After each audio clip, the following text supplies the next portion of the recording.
Welcome back.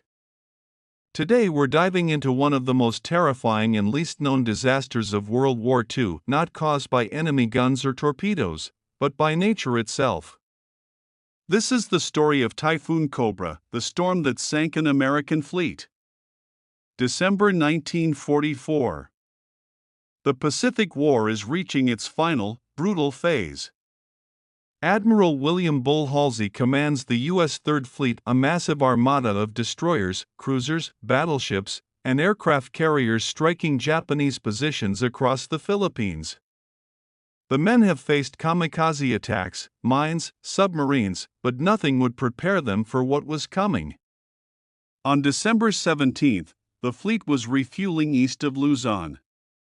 The sky was gray, the waves were high, but the weather reports said nothing serious. Then the wind began to shift. The barometers started to drop. Within hours, the sea went from rough to apocalyptic. They had sailed directly into the heart of a super typhoon. Winds screamed at over 130 knots. Waves rose higher than the masts.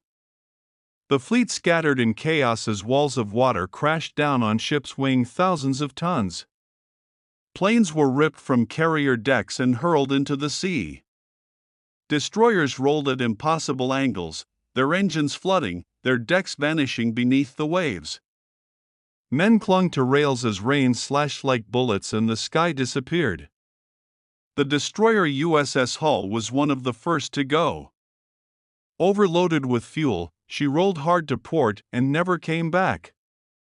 In minutes, she capsized and vanished, taking more than 200 men with her. Then came USS Monaghan, flipped upside down and swallowed whole. USS Spence followed soon after, her boilers extinguished, her crew lost to the sea.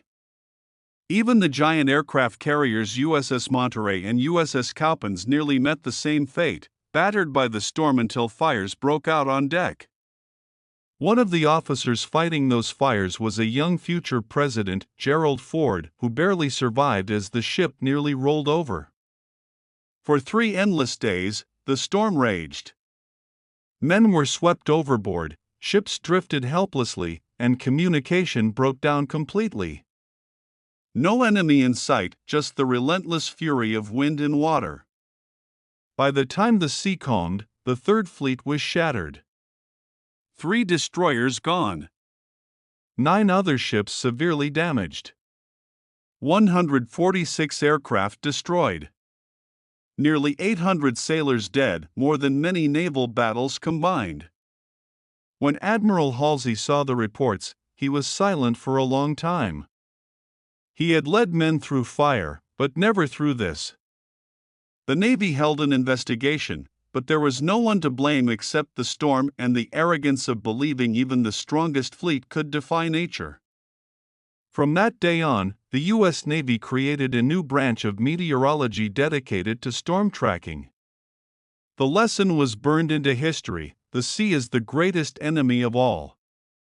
Today, the story of Typhoon Cobra stands as a chilling reminder that even at the height of power, one mistake, one storm, can bring down an empire's pride.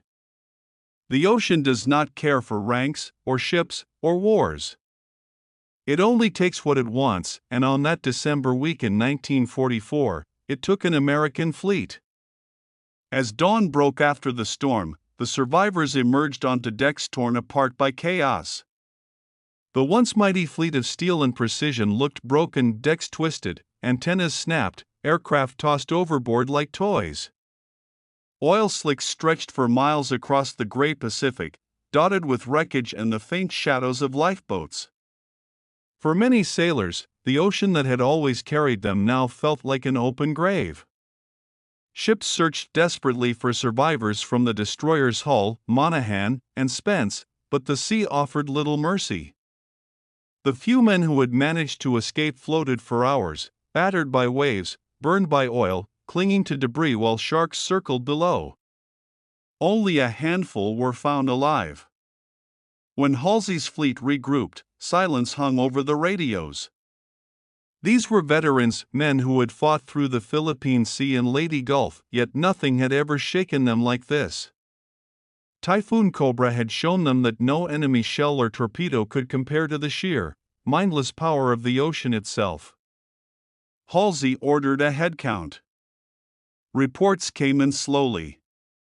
The final toll: 790 sailors dead, 93 aircraft destroyed, 9 ships damaged beyond repair. The Navy had faced the storm, and the storm had won. Back in Pearl Harbor, word of the disaster spread quickly. At first, many refused to believe it. How could 3 destroyers fast, modern warships simply vanish without a shot being fired? But eyewitness accounts confirmed it: waves taller than buildings, winds that tore through steel, and the horrifying realization that the fleet had sailed straight into the storm's eye. When Admiral Chester Nimitz read the report, he wrote one of the most haunting lines in naval history: "The Typhoon was more cruel than the enemy could ever be." An official inquiry followed, led by Admiral Spruance. Halsey's decisions were questioned. Had he ignored warnings? Had pride led the fleet into danger? But in the end, no charges were filed. The court called it what it was: an act of God. Yet the lessons of Typhoon Cobra changed everything. From that moment on, every American fleet carried trained meteorologists, new storm tracking radar, and emergency protocols for sudden weather shifts. Nature had forced a navy built for war to learn humility. Years later, survivors described the storm with the same trembling awe they once reserved for battle. Some said it sounded like the sky was screaming. Others remembered the darkness, a darkness thicker than night, filled with wind, salt, and death. And yet, out of that chaos, they rebuilt. The same fleet that had nearly been destroyed by Typhoon Cobra returned to sea just weeks later, to finish the war. The Pacific War would end months after, but for those who survived, the memory of that storm never left. They would say quietly, over drinks or reunions, "We fought Japan, but we survived the Cobra." And in every navy since, from the smallest patrol boat to the grandest carrier, one truth remains unspoken but always understood: you can fight men, but you never fight the sea. Even decades later, the men who lived through Typhoon Cobra could still feel it: not just the storm itself, but the sound, the pressure, the helplessness. Some said they still woke in the night hearing the howling wind, the groan of twisting steel, and the roar of waves crashing over decks. They said the sea that night felt alive, angry, merciless, like it wanted to erase them from existence. Veterans who had fought through the bloodiest battles of the Pacific called the Cobra the only time they truly believed they would die. In the years that followed, the U.S. Navy studied every inch of that disaster. They replayed weather data, radio logs, and survivor testimonies. What they found was terrifying: the Typhoon had developed faster than any storm ever recorded.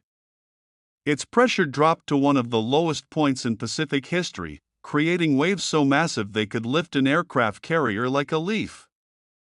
In that chaos, even the most skilled helmsmen were powerless. Admiral Halsey carried the weight of it for the rest of his life. To his men, he remained a legend, the fearless bull who led fleets through hell. But privately, those who knew him said the storm changed him. The pride that once defined him gave way to caution, and a quiet grief for the sailors who never came home.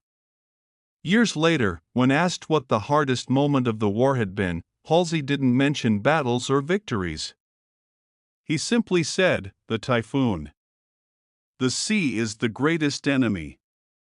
In 1945, less than a year later, another storm, Typhoon Connie, struck the same fleet. This time, they were ready. Thanks to the lessons learned from Cobra, ships avoided the storm's core, saving hundreds of lives. The Navy had learned to respect the ocean's warning signs and to never again underestimate its power. Today, historians call Typhoon Cobra the deadliest natural disaster in U.S. naval history. Wreckage from USS Hull and Monaghan still lies on the ocean floor, 18,000 feet below, their crews entombed in silence. Each year, memorial services are held aboard modern U.S. warships, not for a battle, but for a storm. Because what happened in December 1944 wasn't war. It was a reminder that no matter how strong a nation becomes, how advanced its ships or how brave its men, the sea bows to no one. It gives life, it takes life, and it remembers everything. So when sailors cross the Pacific today and storms begin to rise, they still whisper a name and respect and fear: Cobra. The storm that taught humanity that even in war, the ocean remains undefeated. The legacy of Typhoon Cobra lives not in wreckage or memorials alone, but in the quiet vigilance of every sailor who looks to the horizon and studies the clouds. It changed the very soul of naval warfare, from arrogance to respect, from conquest to survival. The ocean had spoken, and the world had listened. After Cobra, the U.S. Navy founded a permanent fleet weather center, a network of ships, aircraft, and meteorological stations designed to track every pressure change, every gust of wind, every brewing storm across the Pacific. For the first time, weather became as strategically important as ammunition. Commanders who once dismissed meteorology now treated forecasts like battle orders. The ocean had become both enemy and teacher. Survivors of the storm carried invisible scars. Many never spoke of it, not out of fear, but reverence. They said the Cobra stripped away everything: rank, pride, command. In that storm, a sailor was just a man clinging to steel, praying the next wave wouldn't be his last. And those who lived through it understood something few others ever could: that courage isn't just standing against gunfire. Sometimes, it's holding on when the sea itself tries to erase you. In the decades after the war, divers and researchers sought to locate the wrecks of Hull, Spence, and Monaghan. The Pacific, vast and cruel, offered no easy answers. To this day, their final resting places remain unknown, hidden beneath miles of shifting currents and darkness. But perhaps that's fitting. Those ships became part of the sea they challenged, a quiet reminder beneath the waves of the storm that changed everything. Typhoon Cobra reshaped naval engineering too. New destroyers were built with better stability, lower fuel loads, and improved ballast systems. Every future carrier and cruiser was designed to survive storms that once seemed impossible. And yet, even with all the technology, sailors still tell the same truth: the ocean always wins. When Admiral Halsey's name appears in history books, it's often tied to battles, victories, and bold maneuvers. But among sailors, there's another legacy: the man who faced nature's wrath and lived to tell its lesson.